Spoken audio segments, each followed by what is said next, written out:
Good morning, everybody. Welcome to today's Reading the Red. It's nice to be back on this rainy Monday morning. Nothing new there.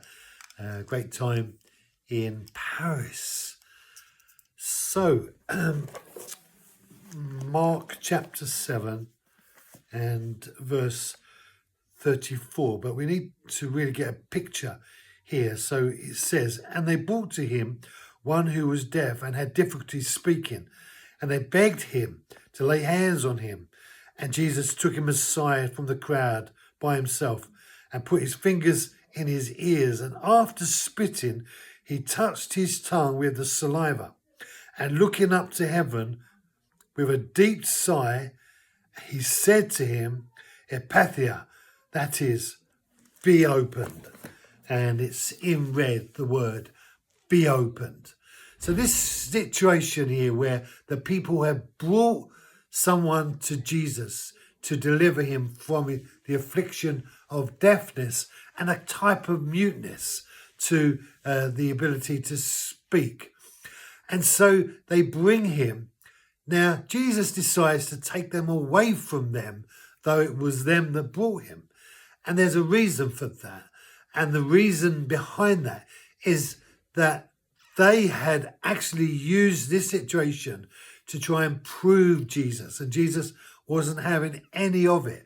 Plus, they were using this as an opportunity for them to gain, in effect, faith in what they saw. So they were taking advantage of this man, and Jesus wasn't having none of it. So he pulls him aside, and he says to him, in effect, with his fingers in his ears, making actions, he spits on the ground, and with his saliva, he touches his tongue, and he says, be opened. And notice it's a word of command. He doesn't pray, God, oh God, help this boy, help this man, deliver this man. He just speaks to the problem.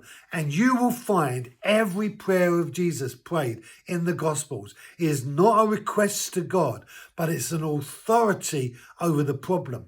Jesus doesn't speak the problems, he speaks the solution.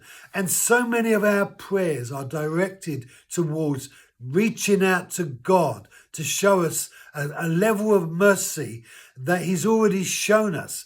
But because we don't have the faith to believe and receive, we often lose out on the blessings that he has already given to us. But in this situation, there's no doubt about it. He makes no waffling. He just says to this ears that are deaf and to this tongue that doesn't work, he says, be opened. And the reality of the victory over that man's plight and condition is solved. Jesus is the solution to the problem. Jesus brings a solution to the problem. And we as Christians need to revisit the scriptures again to ask ourselves the question, why are we wasting so much time pontificating, trying to romance God as it relates to getting him to act on our behalf when Jesus has already demonstrated in the Gospels the way to minister to problems is to bring solutions. God, he sent his word into the world to save the world.